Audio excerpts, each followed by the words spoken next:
But yeah, I was shocked actually, because I had the thought in my mind that Silva could possibly get KO'd, but then again, I thought that he could, possibly KO Levin too. But I thought that Vanderlei would have a greater chance of getting knocked out than Levin did, because, Levin, the thing with him is he's so amazingly tough, and he can absorb, billions upon billions of punishment that, it's almost like you would try to, I'm saying, well, hold on, wait a minute, let me get my thoughts straight. Chris Levin is so amazingly tough that you would literally lose energy trying to knock that man out. Except, that is, if you're Anderson Silva and the All-American Brian Stann. But, in this case, it was more so about, could Vanderlei take one of Chris Levin's punches, as opposed to, could Chris Levin take one of Vanderlei's. And those questions got answered. Vanderlei came out with the flurry, the wild flurry of punches, just like he always does. And he actually caught Levin, but Levin was, like I just said, he's a tough guy. He was able to take the punch, and he came back, and he nailed Vanderlei with one of his own, and got him in the collar tie, and just basically blasted him with uppercuts, until eventually Vanderlei fell down, and Chris Levin got on top of him and finished the job. And there you have it, folks.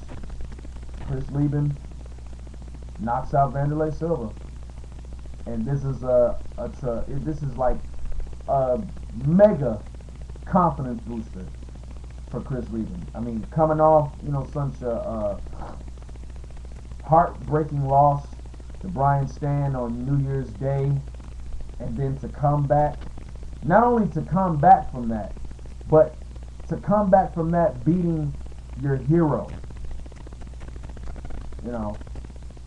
That's gotta be, just a dream come true for him. Not only to fight Vanderlei, but to actually defeat Vanderlei the way that he did.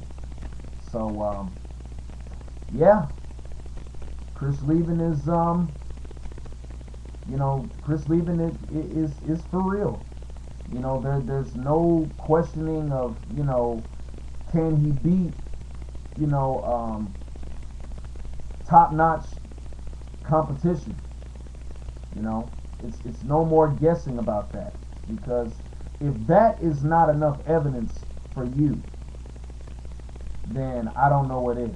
Because Vanderlei, being that he's kind of past his prime and is getting in the wrinkles of his career, he's still considered by many as a top-level MMA fighter. And for Chris Levin just to go out there and just completely blitz him like that, that's saying something. So, congratulations, Chris Levin. I don't know where he is right now at this point. I mean, he might have just put himself in the list of top contenders for the middleweight title. Don't know. We'll see. Okay. Now that we got that out the way, let's go to the main event. I knew for some reason that this fight would go all 5 rounds, just for the simple fact that Uriah Faber is just as quick as Dominick Cruz, and he has good striking, has good grappling as well. And I knew that Faber was going to try and cut off the quickness of Dominic Cruz. You know, I just had a feeling coming into this fight that, you know, Uriah Faber was, you know, he was determined. He was very determined for this fight. You know, he was real pumped up for this. The only thing that concerned me about Uriah coming into this fight was he taking Dominic Cruz too lightly? I mean, I know it's been like, what, 4, 5, 6 years since he beat Dominic Cruz the last time. So, of course, you know, his confidence was going to be off the chart. But, you know, at the same time, was he going to realize that, you know, this guy is not the same as he was back then? You know, I mean, you got to understand, Dominic Cruz was still trying to get his name out there as a top-level featherweight / bantamweight fighter. You know, I mean, this guy didn't even get his name put on the marquee when he fought Uriah Faber the first time. So that tells you something right there, that he had something to prove. And now here we are, 4, 5, 6 years later, UFC 132, Dominic Cruz is the bantamweight champion. And Uriah Faber is in that position of where he has to go and beat Dominic Cruz instead of it being vice versa. So, yeah, that kind of concerned me, you know, that he was, you know, getting a little cocky and, you know, just thinking that he was just going to buzzsaw his way through Dominic, you know. But as I predicted, Dominic Cruz would come out and he would use that unstoppable speed and movement and striking, and he would eventually you know, throw Uriah Faber off. You know, and that's exactly what happened. You know, he just basically stuck to the normal game plan and just used his skill set. Now, Uriah did have his moments, and I said he would have his moments. Uriah had his moments where, you know, he took Cruz down for a little while, although he wasn't able to keep him there. But he took him down for a little while, although he wasn't able to do nothing with him. You know, he was able to secure the takedown. So I kind of knew that was going to happen for some reason. I don't know why. But for the most part, I knew that Cruz would outlast Faber because, you know, Faber says, like, you know, he's just as quick as Dominic Cruz. But the only difference between him and Cruz is that with that unstoppable, bouncy movement of Cruz, he moves at kind of like a zigzag type angle. I mean, this is sort of like a back and forth, side to side, you know, up and down type of thing. You know, it's sort of like hopscotch.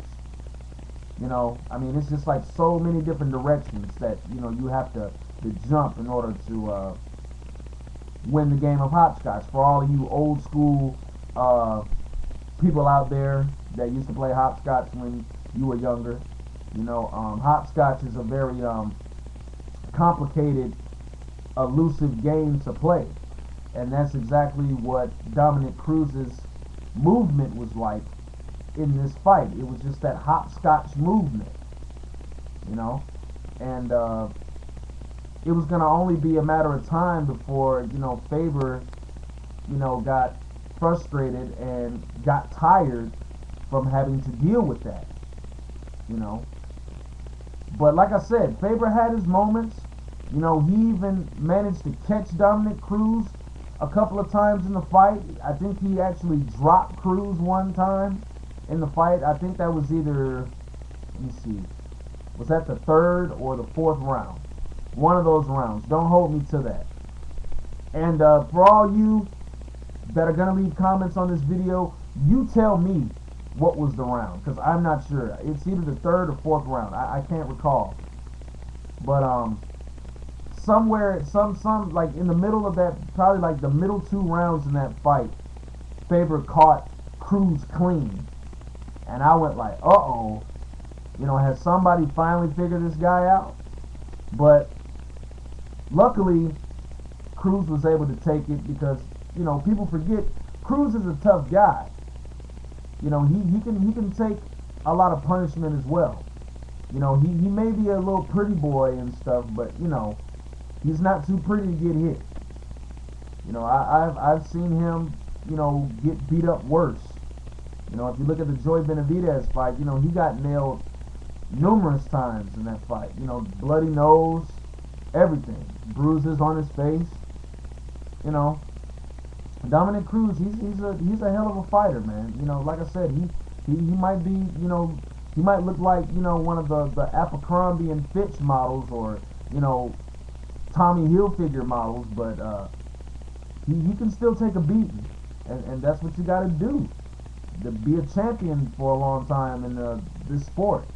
You have to be able to take what your opponent gives you, and that's exactly what Dominick Cruz did. And as I predicted, he would outlast Faber for all 5 rounds. But it was razor sharp, though. I'll say that. It was razor sharp.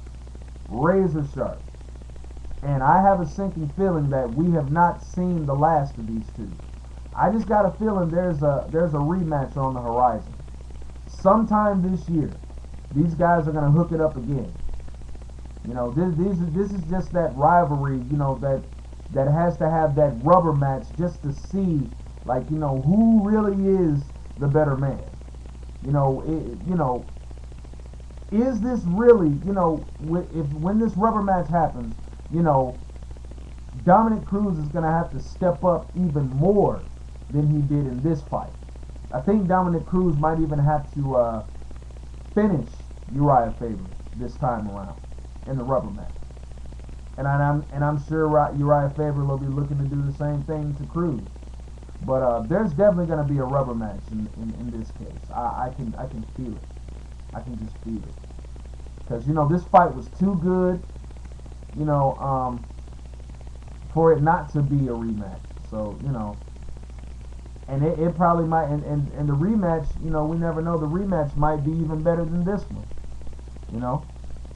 I mean, that's how it is usually in the rubber match. The rubber match is usually the most exciting fight. I mean, you look at the BJ Penn, Matt Hughes series. BJ Penn in the third and final fight of the trilogy knocked out Matt Hughes. Same thing with Chuck Liddell and Randy Couture. That trilogy. Chuck just basically wrecked Randy Couture in their last and final fight of that rivalry. What's another one? You go back to I mean, it's plenty of them. I can't even explain it. I mean, but it's just so many legendary MMA rivalries. That in the third and final fight of the trilogy, it's mostly the most exciting. So the same thing could probably be said for Cruz Faber 3 whenever that happens.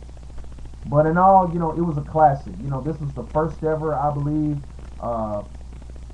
bantamweight championship match on a UFC pay-per-view. So this was groundbreaking all together. I mean, and then on top of that, to have 2 WEC guys or former WEC guys fighting on a UFC pay-per-view for a championship. Awesome, man. Just awesome. It just shows you where the UFC is going. They're just doing big things, and they're taking over. So be on the lookout. The UFC they're on their way to being probably the biggest MMA organization in the world, which they already are by default or arguably. But yeah, that just comes to show you, MMA is where it's at. But anyway, that's all for me. This has been my UFC 132 recap. I hope you enjoyed the fights. Enjoy your 4th of July, and we'll see you at UFC 133.